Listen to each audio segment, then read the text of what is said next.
David called me into his office in Nairobi, Kenya, where we were working with the International Organization for Migration in Refugee Affairs.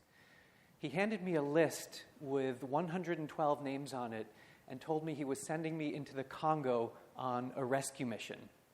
The job was to evacuate 112 survivors of massacres there.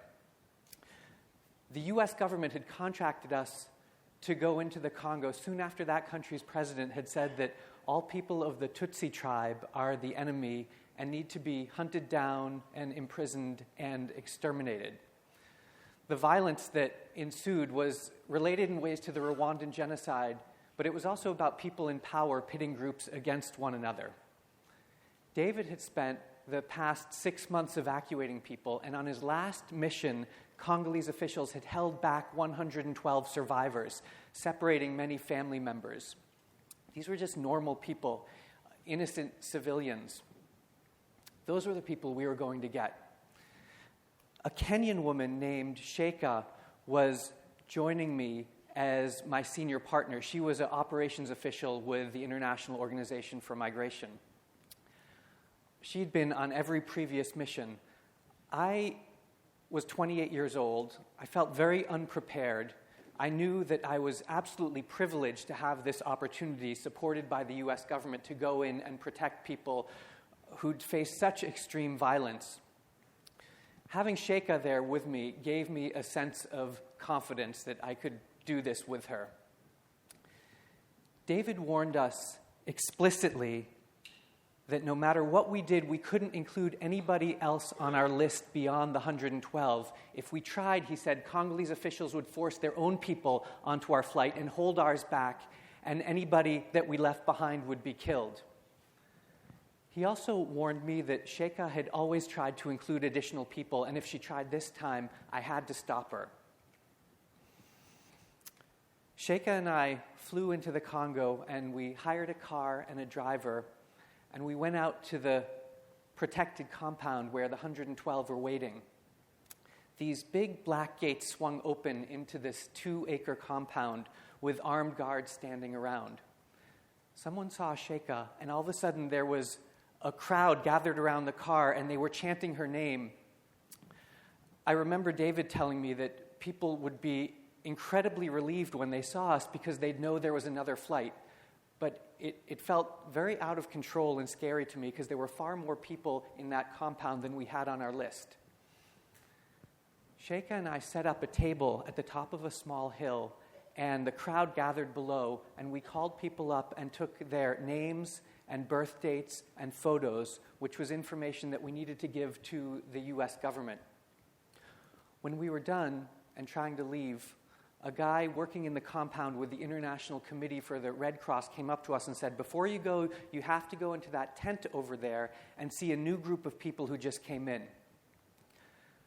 I felt panicked, and I thought, I don't want to go into that tent. We can't look at anybody else, so it's not worth going in. But Sheikha said, Sasha, we have to go in. We have to look. And then my feet were following her towards the tent, and I stepped inside.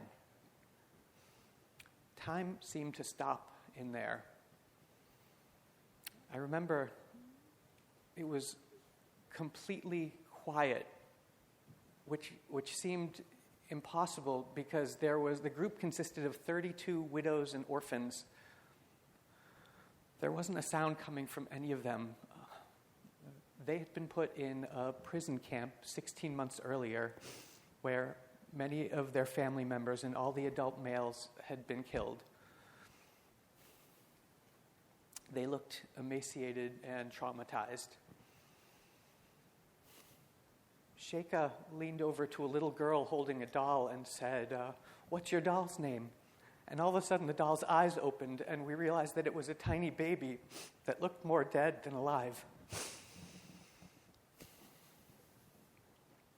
We finally left that tent, and back in the hotel suite, Sheikha was holding the list of widows and orphans and saying, Sasha, we have to take them with us.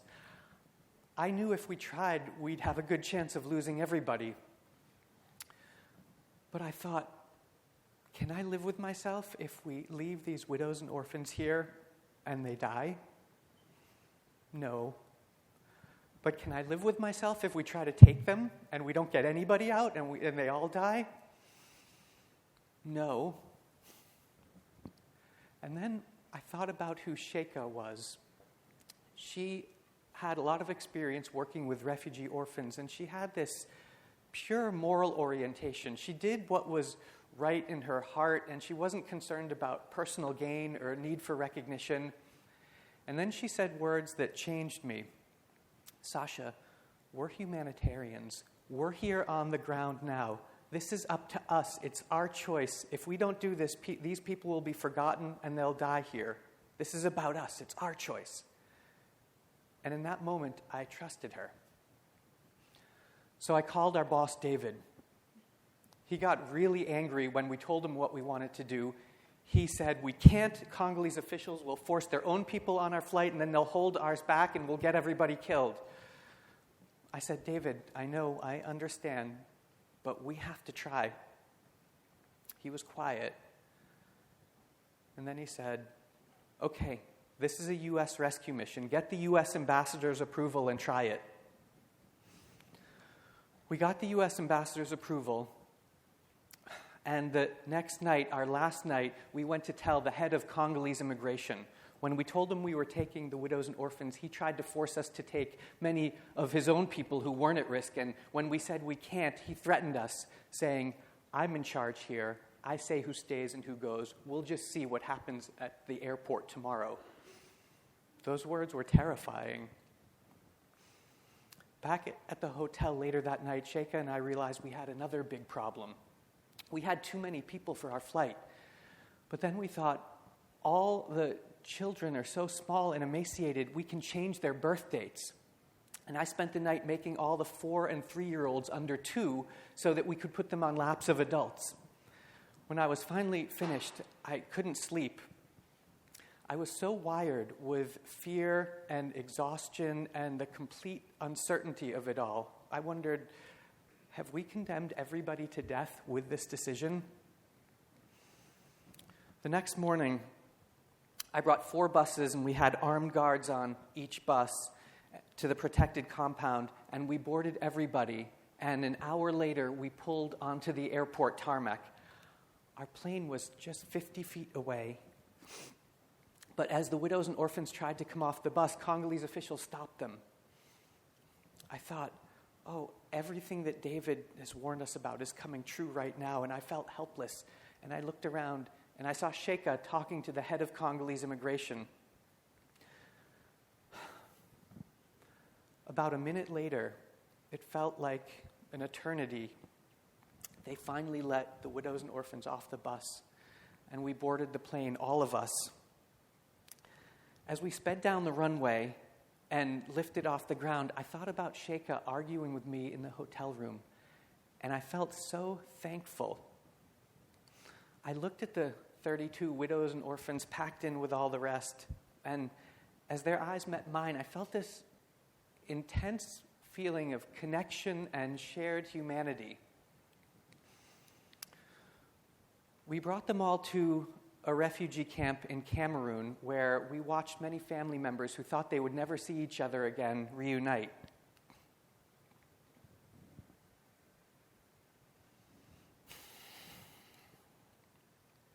All those people eventually came to the U.S. through our government's refugee resettlement program. After that experience, everywhere I went, my eyes were open to refugees who weren't on any lists, who were off the radar, and who were in the most dangerous situations. When I worked in Kakuma camp in Kenya on the resettlement of a group of refugee children known as the Sudanese Lost Boys, I found many girls, orphan girls, who were in desperate circumstances and whom the humanitarian community overlooked.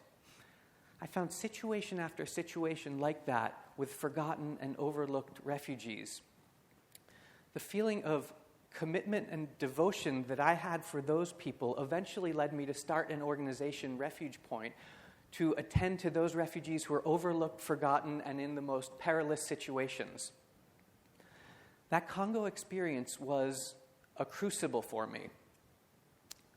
This kind of transformative experience isn't unique to me, though. People go through crucibles. And these are often defined by a hard decision that will impact others in a significant way. But there's not always an easy answer to such a decision because any action might bring both positive and negative consequences. These decision points are opportunities for self-knowledge and for change. The thing is, though, we don't necessarily embrace these hard decision situations. We're busy with our work, our families, our studies, and our lives. It's easy to stay in our comfort zones. It's easy to do what's expected of us. I didn't want to step into that tent in the Congo. I had a job to do and strict orders about how to do it. If Sheikha hadn't urged me to go in, I wouldn't have met those widows and orphans, and I wouldn't have had any decision to make. Decisions with a moral significance may come up unexpectedly. A key is to be prepared, to know that we will definitely face such decisions at some point. If we're prepared, we'll be ready to open our eyes to our options and to take advantage of what these situations can teach us about ourselves. But if we're not prepared, these opportunities can slip by us.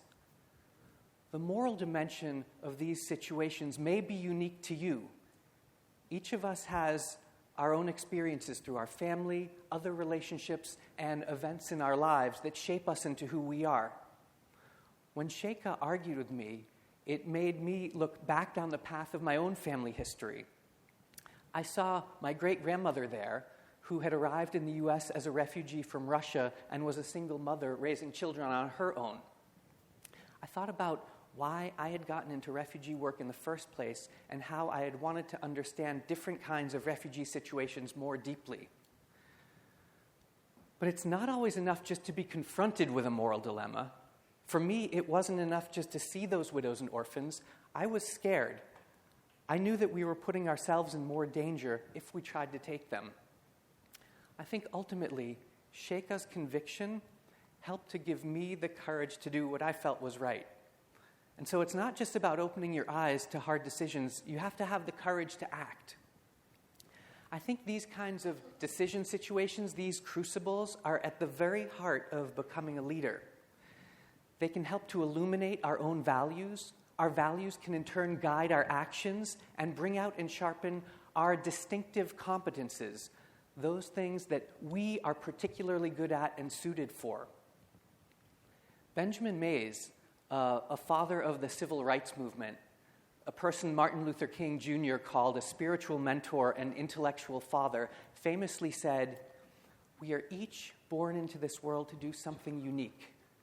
What is it that you were born to do?" I think hard decision points can help you to answer that question.